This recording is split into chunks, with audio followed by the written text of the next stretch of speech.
Hello, good morning all of you dears. देखिए आज हम पढ़ेंगे हमने कल चैप्टर नंबर 3 था, जो चैप्टर नंबर 3 के 10th क्लास के चैप्टर नंबर 3 के एक्सरसाइज 3.3 के कुछ क्वेश्चन पढ़े थे। थर्ड क्वेश्चन के 3 पार्ट हमने पढ़े थे और आज हम जो पढ़ने जा रहे हैं, आज का जो हमारा मेन टॉपिक है उसको थोड़ा सा ध्यान से देखें। आज हम क्या पढ़ेंगे, देखें आज हम एज का जो क्वेश्चन है, हमारा आयु का जो क्वेश्चन है, भिन्न फ्रैक्शन का जो क्वेश्चन है और किराया यानी कि चार्ज, ये 3 क्वेश्चन हम पढ़ेंगे। ये तीनों क्वेश्चन हर एक्सरसाइज में मिलेंगे हमारे को 3.3 के अंदर। आज हम पढ़ेंगे 3.4 में भी और 3.5 में भी। आप हर रोज 3-3 क्वेश्चन करते रहेंगे। जैसे आज आप इन तीनों को करके देख लेंगे, नेक्स्ट डे कल आप अगले 3 को करके देख लेंगे, अगले 3 को। यदि उनमें से कोई आपको समझ में नहीं आता है तो आप कमेंट्स कर सकते हैं, पूछ सकते हैं और वो आपके कंप्लीट सॉल्व करवा दिए जाएंगे। तो आइए आज हम स्टार्ट करते हैं एक्सरसाइज 3.3। क्लियर? एक्सरसाइज 3.3 का हम पढ़ते हैं। जो हमारा क्वेश्चन है, 4th part. The taxi charge in a city consists of a fixed charge together with the charge of the distance covered. For a distance of 10 km, the charge paid is Rs 105, and for a journey of 15 km, the charge paid is 155. What are the fixed charge and the charge per kilometer? How much does a person have to pay for traveling a distance of 25 kilometre? ये कहते हैं कि एक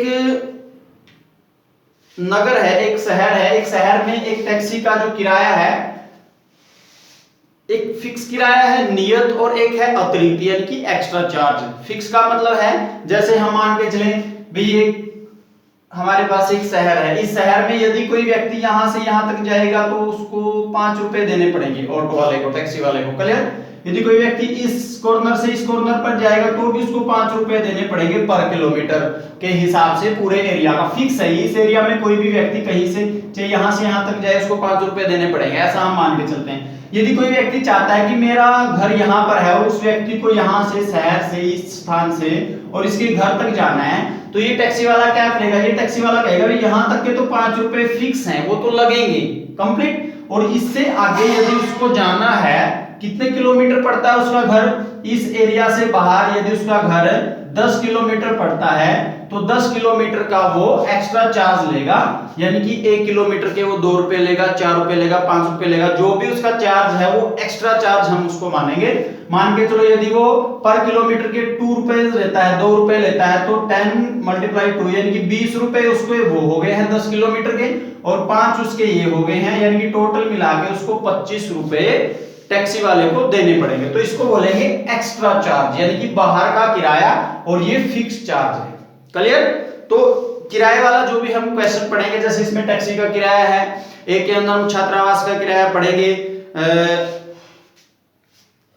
तो इस प्रकार के जो किराए वाले क्वेश्चन हैं उन सभी में हम इसी तरीके से करेंगे। एक पुस्तकालय का किराया है, यानी कि 3 क्वेश्चन हमारे पास किराए वाले मिलेंगे, छात्रावास का किराया, पुस्तकालय का किराया और ये टैक्सी का किराया। तीनों में इक्वेशन सेम बनानी है, थोड़ी स्टेटमेंट चेंज हो जाएगी। जैसे इसके अंदर हम लिखते हैं तो हम लिखेंगे, हमने निकालना क्या है पहले वो देखें। जहां से हमने क्वेश्चन की जो आखिरी लाइन होती है, जो अंतिम लाइन होती है, वहां से हमारा क्वेश्चन स्टार्ट होता है। तो अंतिम लाइन क्या है? अंतिम लाइन है नियत भाड़ा तथा प्रति किलोमीटर भाड़ा क्या है। तो हम लिखेंगे माना टैक्सी का नियत भाड़ा, वो हम x रुपए मान लेते हैं। Clear? Let the fixed price of A taxi, taxi का फिक्स्ड चार्ज है हमारे पास, फिक्स्ड चार्ज कितना है? x rupees. क्लियर? उसके बाद है अतिरिक्त किलोमीटर के लिए भाड़ा या किराया। ठीक है? चार्जेस फॉर एक्स्ट्रा किलोमीटर, उसको हम मान लेते हैं y रुपीस। भाई वो y रुपए लगेंगे। अब क्या हुआ, एक व्यक्ति को कहां जाना था? एक व्यक्ति को 10 किलोमीटर दूरी तय करने के लिए 105 रुपए देने पड़े। अब देखें पहली कंडीशन है हमारी पहली शर्त अनुसार। पहली शर्त क्या है, एक व्यक्ति कहां गया 10 किलोमीटर, तो x तो लगे ही लगेंगे, x क्या फिक्स चार्ज है, यानी कि इस एरिया में है वो, यहां से उसको 10 किलोमीटर जाना है, बाहरी से एरिया से यहां से 10 किलोमीटर जाना है उसको, तो ये क्या है इस एरिया का यहां तक का 5 रुपए 10 रुपए जो भी लगता है वो लगेगा। उसके बाद उसको 10 किलोमीटर बाहर जाना है, तो 10 किलोमीटर के वो एक्स्ट्रा रुपए देगा, अतिरिक्त चार्ज उसको देना पड़ेगा। तो हम क्या लिखेंगे यहां पर, x ये फिक्स है प्लस 10 किलोमीटर गया वो, और 1 किलोमीटर के कितने लगेंगे एक्स्ट्रा जाने के y रुपए, तो 10 y हो गया है। टोटल उसने कितने दिए टैक्सी वाले को, 105 रुपए। क्लियर। तो हर इक्वेशन के अंदर जो किराए वाला जो क्वेश्चन है, चार्ज वाला जो क्वेश्चन है, उसके अंदर हमने ऐसे ही क्वेश्चन बनाने हैं। माना टैक्सी का नियत भाड़ा x, अतिरिक्त किलोमीटर के लिए भाड़ा y। ऐसे ही छात्रावास वाला क्वेश्चन मिलेगा हमें इसी चैप्टर में, उसमें भी हमने लिखना है। माना छात्रावास का नियत किराया x हो जाएगा, और अतिरिक्त दिन भोजन करने का, वहां पर एक स्टूडेंट भोजन करता तो भोजन करने का y मान लेंगे। ठीक है, ऐसे पुस्तकालय का मानेंगे, पुस्तकालय का 3 दिन का किराया फिक्स है, और 3 दिन के एक्स्ट्रा यदि कोई किताब रखता तो उसका हम y मान लेंगे। तो इक्वेशन ऐसे ही उसकी क्लियर हो जाएगी, x प्लस 10y बराबर है 105। ये फर्स्ट इक्वेशन हो गई हमारी क्लियर। अब हमने क्या करना है, अब सेकंड कंडीशन पढ़ते हैं। सेकंड कंडीशन में कहता है ये कि यदि उस व्यक्ति को 15 किलोमीटर जाना पड़े, तो 15 किलोमीटर के लिए उसको 155 रुपए देने पड़ते हैं। दूसरी शर्त में क्या है, दूसरी शर्त अनुसार अकॉर्डिंग टू सेकंड कंडीशन, या अकॉर्डिंग टू क्वेश्चन भी लिख सकते हैं, A to Q according to question, या दूसरी शर्त अनुसार, या according to second condition English में लिख सकते हैं। अब उसने कितने किलोमीटर जाना है, 15 किलोमीटर, तो x रुपए तो उसको देने पड़ेंगे, तो फिक्स चार्ज है। 15 किलोमीटर वो गया है, 1 किलोमीटर के एक्स्ट्रा जाने के कितने लगते हैं y, तो 15y हो गया। टोटल कितने दिए उसने, 155 रुपए। ये हमारे पास क्या हो गई है, सेकंड इक्वेशन। अब इसके ऊपर हमने मेथड सीख रखा है प्रतिस्थापन विधि, सब्स्टिट्यूशन मेथड, तो सब्स्टिट्यूशन मेथड हम इसके ऊपर लगाएंगे। चलिए करते हैं इसको, इक्वेशन को ध्यान में रखें। तो हमारे पास फर्स्ट इक्वेशन और सेकंड इक्वेशन दोनों को लिख लेते हैं, दोनों को सब्स्टिट्यूशन मेथड लगाएंगे। पहला दिया है हमने, पहली इक्वेशन आई थी हमारे पास x प्लस 10y बराबर है 105, और फर्स्ट इक्वेशन सेकंड है x प्लस 15y बराबर है 155। क्लियर। अब इनके ऊपर हमने लगाना है प्रतिस्थापन विधि, प्रतिस्थापन विधि बाई सब्स्टिट्यूशन मेथड। तो हम ये ले लेते हैं फर्स्ट इक्वेशन, यहां लिख लेते हैं समीकरण 1 से, from equation first, x plus 10y बराबर है 105। 10y को साइड ले जाएंगे, x बराबर है 105 माइनस के 10y। ये क्या आ गई हमारे पास, equation number third, equation number 3 आ गई है। तो इक्वेशन नंबर 3 में जो x का मान है वो कहां रखेंगे, इक्वेशन नंबर 2 में। तो यहां लिख देंगे x का मान समीकरण 2 में रखने पर, put the value of x in equation second. x की जगह रखेंगे यहां पर 105, इस x की जगह पे ये कंप्लीट 105 प्लस माइनस 10y ये रख दिया है, प्लस 15y आगे दिया हुआ था इसके अंदर, और बराबर है 155। अब माइनस 10y प्लस के 15y कितने आ गया है हमारे पास, 5y। क्लियर। और इस 105 को साइड ले जाएं, 155 माइनस 105 कितना आ गया है, 155 में से 105 गए हमारे पास 50, तो ये आ गया है 5y, यानी कि 5y आ गया उस साइड, हमारे पास आ गया 50। तो 5 को साइड ले जाएंगे, y बराबर है 50, डिवाइड में चला जाएगा, मल्टीप्लाई था डिवाइड काट देंगे, इसको कैंसिल कर देंगे, तो y की वैल्यू आ गई हमारे पास 10। अब y का मान हमने कहां रखना है, समीकरण 3 में।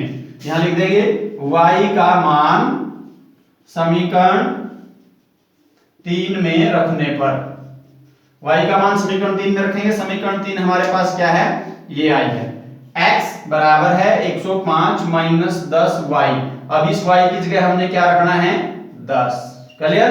तो x बराबर है 105 माइनस के 100 और x बराबर है 105 में से 100 माइनस कर देंगे 5। तो 5 क्या है हमारे पास, जो हमने माना था, क्या माना था हमने, 5 टैक्सी का फिक्स किराया, नियत किराया, नियत किराया कितना है 5 रुपए। अतिरिक्त किराया, अतिरिक्त किलोमीटर का किराया, अतिरिक्त किलोमीटर मतलब पर किलोमीटर का किराया कितना है 10 रुपए। अब ये कहते हैं कि एक व्यक्ति को 25 किलोमीटर जाना पड़े तो उसको कितने रुपए देने पड़ेंगे। देखो अब 10 किलोमीटर जाना पड़े तो उसको ऐसे लिखा गया x प्लस 10y, 15 किलोमीटर जाना पड़े तो x प्लस 15y। अब किसी को 25 किलोमीटर जाना है तो उसको हम कैसे लिखेंगे, x प्लस 25y।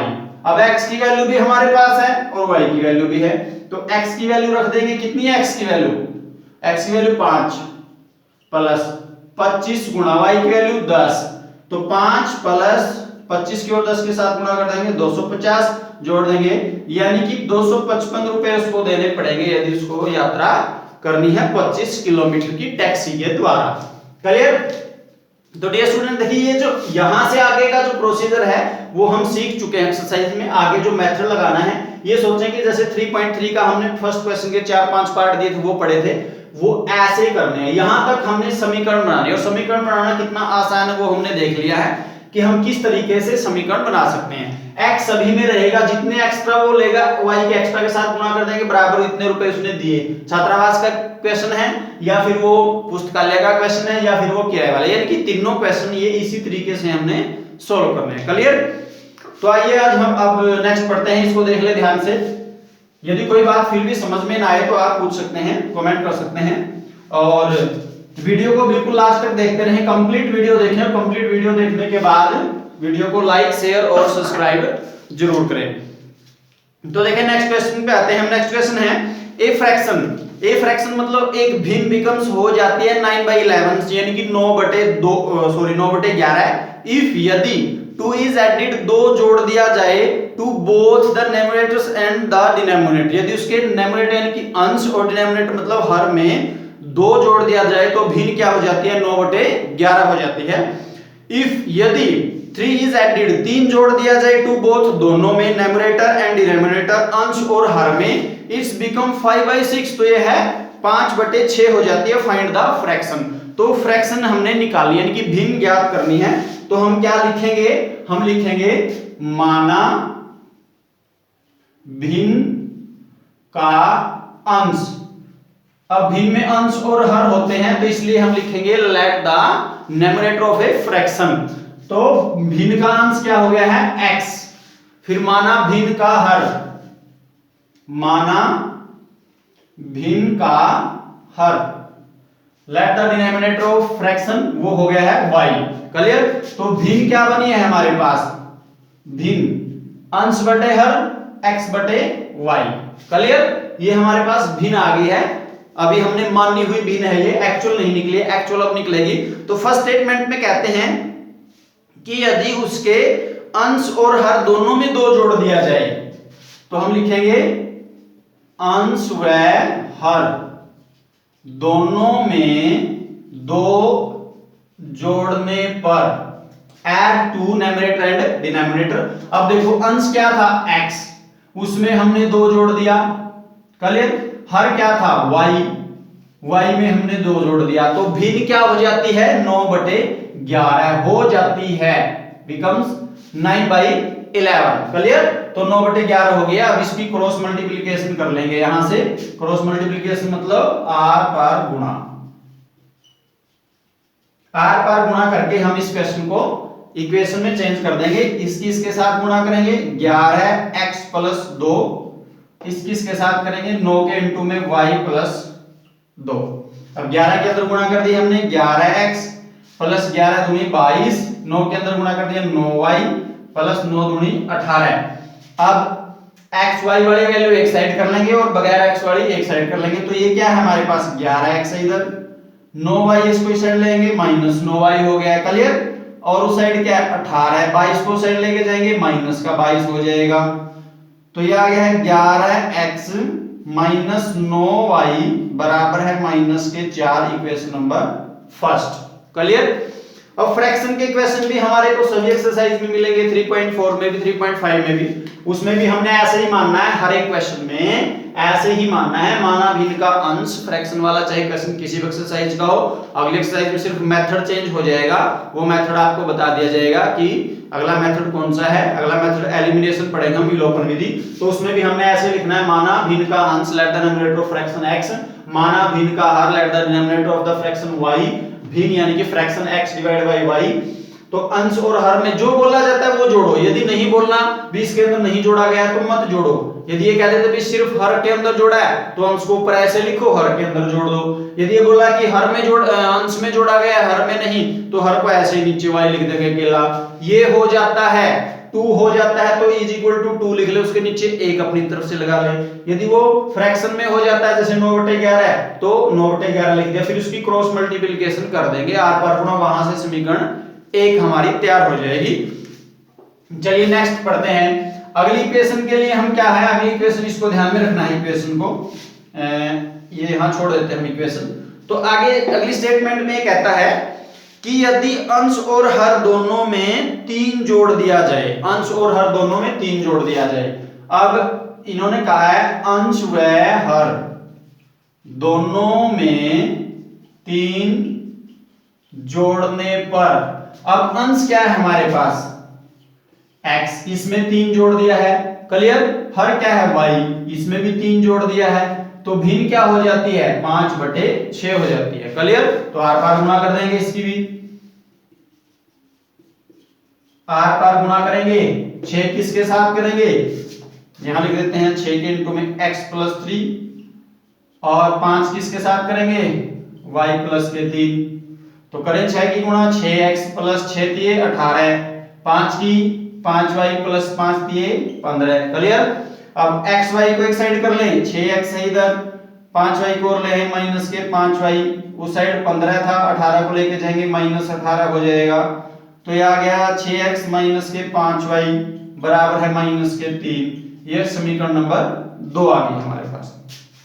तो इस तरीके से हमने इक्वेशन को फाइंड आउट करना। जब हमारे पास इक्वेशन बढ़ जाती है अंश और हर के अंदर, अंश और हर के रूप में गुणा, आर पार गुणा करने के बाद, तो इस इक्वेशन के ऊपर हम वही मेथड लगा सकते हैं। हर एक एक्सरसाइज के अंदर इसी प्रकार का क्वेश्चन हमारे को देखने को मिलेगा फ्रैक्शन का। अब देखें, अब हमारे पास ये 2 इक्वेशन आ गई, इन दोनों इक्वेशनों पे हम मेथड लगा देते हैं। देखें फर्स्ट इक्वेशन और सेकंड इक्वेशन दोनों को लिख लेते हैं। एक आई है हमारे पास 11x - 9y, 11x - 9y बराबर है -4, ये फर्स्ट इक्वेशन आई थी। और दूसरी आई है 6x - 5y बराबर है -3, ये सेकंड इक्वेशन। अब इन दोनों इक्वेशनों पे हमने एलिमिनेशन सब्स्टिट्यूशन मेथड लगाना है, प्रतिस्थापन विधि। तो हम लिखते हैं समीकरण 1 से, हमने समीकरण 1 ली है। समीकरण 1 है 11x - 9y बराबर है -4। यहां से x की वैल्यू निकाल लेंगे, 11x बराबर है -4 + 9y, चलिए 11 को बटे में ले जाएंगे, यहाँ x बच जाएगा, x बराबर है -4 9y और डिवाइड बाय आ जाएगा, यहाँ पर 11 है। ये आ गई हमारे पास समीकरण नंबर 3, क्लियर। अब x का मान निकल गया है, समीकरण नंबर 3। अब x का मान कहां रखना है, एक तो हमने यूज कर लिया, 2 में रखेंगे। x का मान समीकरण 2 में रखने पर, x का मान 2 में रखेंगे, यहां 6 इंटू x की जगह रखेंगे -4 + 9y और नीचे 11 है डिवाइड में। उसके बाद आगे आ जाता है -5y 5y और बराबर है -3, क्लियर। अब 6 के साथ 11 कटेगा, नहीं कटेगा, तो हम क्या करेंगे 6 के अंदर गुणा कर देंगे, -6 × 24 और 6 × 54y, इन दोनों के नीचे 11 है, -5y इसके नीचे 1 लिख लेंगे हम, और उधर -3, ठीक है। अब इसका एलसीएम ले लेंगे, इसका एलसीएम आ जाएगा 11 है, ये आ गया -24 + 54y और -5 55y एलसीएम लेंगे तो 11 पंजे 55 हो जाएगा, उस साइड आ जाएगा -3, एक नीचे लिख लेंगे, क्रॉस मल्टीप्लिकेशन कर देंगे, आर पार गुना 11 के उसके साथ 21 के साथ, तो यहाँ आ गया -24 प्लस 54y माइनस के 55y बराबर है -33। तो 55y प्लस का है, 54y माइनस का है, तो -y आ गया, उस साइड -33 था, इस 24 को ले जाएंगे तो -24 था, उस साइड प्लस के 24 हो जाएंगे, तो -y बराबर है कितना आ गया हमारे पास -9, माइनस से माइनस कैंसिल, y की वैल्यू आ गई है 9 यानी कि 9। क्लियर? तो इस तरीके से हमने इक्वेशन नंबर फर्स्ट से और सेकंड के दोनों के यूज से क्या निकाल लिया है, y की वैल्यू निकाल ली है। तो y का मान क्या आ गया हमारे पास 9 आ गया, 9। अब y का मान कहां रखना है, समीकरण 3 में, तो यहां रख देंगे, यहां कर लेते हैं साफ हम y का मान समीकरण 3 में रखने पर, ठीक है, 3 में रखते हैं, x बराबर है -4 प्लस 9 गुणा y का मान कितना है 9, ठीक है, नीचे 11 है। क्लियर?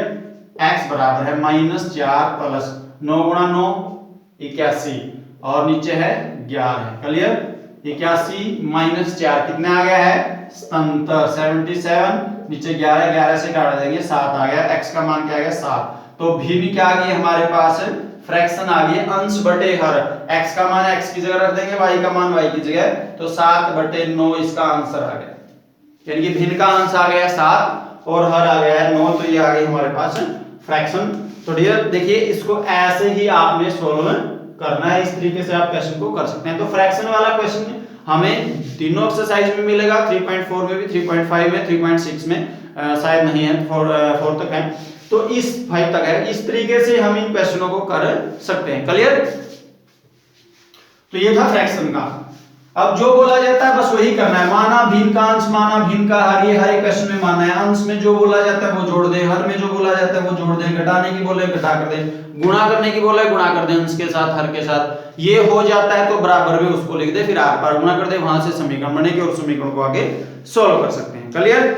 आइए अब तीसरा टाइप है हमारे पास आई वाला क्वेश्चन पढ़ते हैं। आई वाला क्वेश्चन दिया हुआ है हमारे पास, फ्रैक्शन का क्वेश्चन दिया हुआ है, 5 ईयर हैंस का मतलब है 5 वर्ष बाद, द एज ऑफ जैकब की आयु विल बी 3 टाइम, 3 गुना हो जाती है दैट ऑफ हिज सन, अपने पुत्र की, यानी कि 5 साल बाद जैकब की आयु उसके पुत्र की आयु की कितनी हो जाती है 3 टाइम हो जाती है, 3 गुना हो जाती है। आगे दिया इन्होंने 5 ईयर एगो, 5 वर्ष पूर्व मतलब पहले, एगो मतलब पहले, जैकब्स एज जैकब की आयु वह 7 टाइम 7 गुना हो जाती है दैट ऑफ हिज सन, अपने पुत्र की, what are their present age, तो उनकी वर्तमान आयु क्या है वो हमने इसमें फाइंड आउट करनी है। तो हम क्या लिखेंगे, देखो एज वाला क्वेश्चन हमने पहले भी कर लिया है और अभी हम एज वाला क्वेश्चन कर रहे हैं तो इसको बस ध्यान से देखना, एज वाला कोई भी क्वेश्चन हो, बाद और पश्चात, पहले और पूर्व, ये बात याद रखनी, यदि बाद और पश्चात है तो वहां प्लस लगेगा, यदि पूर्व और पहले है तो वहां माइनस लगेगा। क्लियर?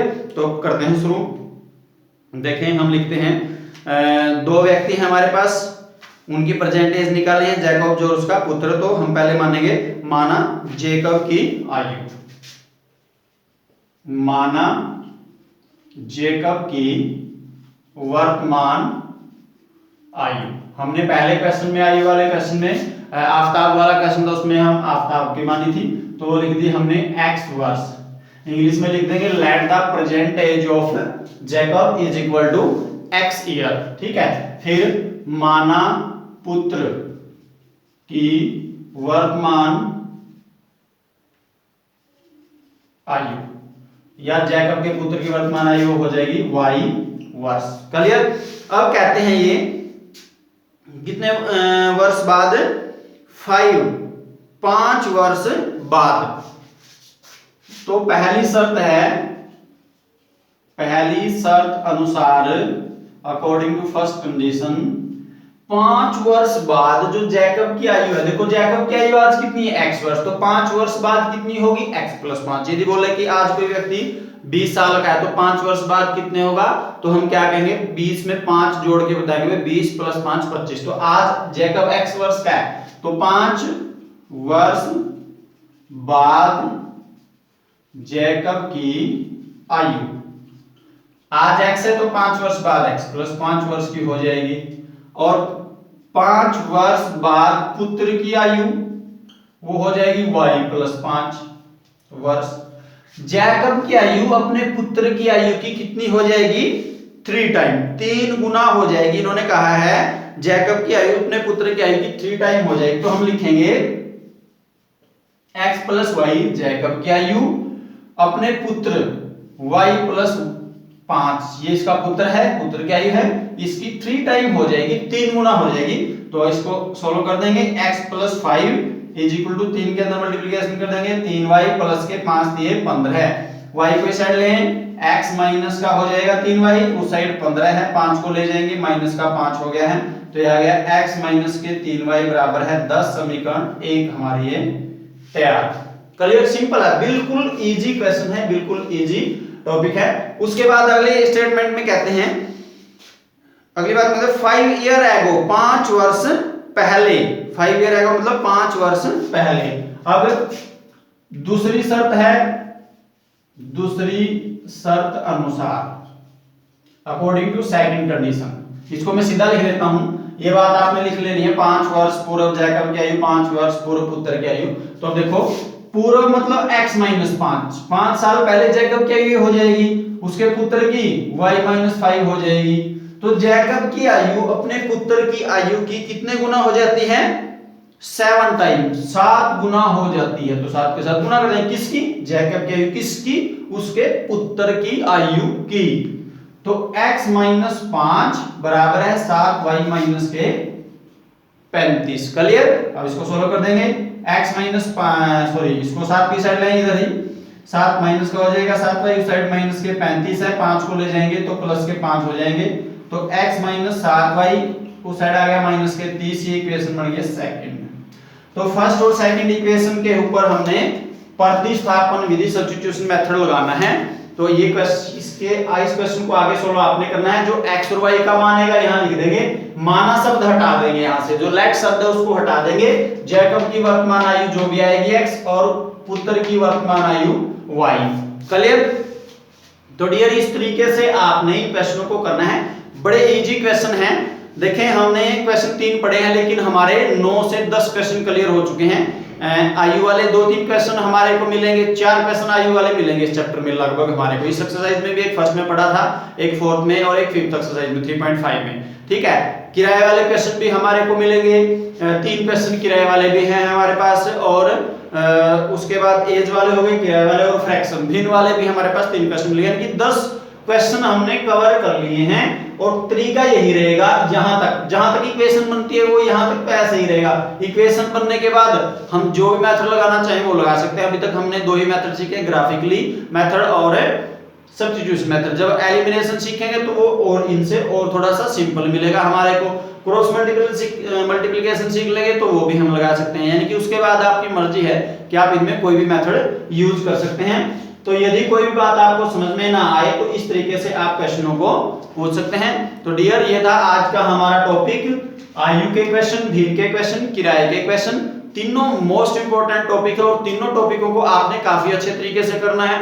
यदि फिर भी कोई बात समझ में ना आए तो आप पूछ सकते हैं, और हमारे चैनल्स एडवांस मैथमेटिक्स क्लासेज को अच्छे से लाइक करें, शेयर करें, सब्सक्राइब करो, पूरी वीडियो को कंप्लीट देखें और अपने सभी सहयोगियों को, सभी मित्रों को, सभी दोस्तों को वीडियो सेंड करें ताकि वो भी इन क्वेश्चनों को आसानी से घर बैठे लॉकडाउन के समय में समझ सके और इन चीजों का वो फायदा उठा सके, ताकि उनकी पढ़ाई कंटिन्यू चलती रहे। आप भी अपनी पढ़ाई को कंटिन्यू रखें और हमारे साथ बने रहे।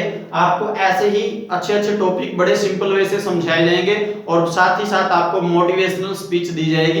तो जल्दी ही हमारी एक बढ़िया सी मोटिवेशनल स्पीच, छोटी सी एक स्टोरी आपके सामने आने वाली है। तो ये थे हमारे क्वेश्चन। तो तब तक के लिए जय हिंद, जय भारत।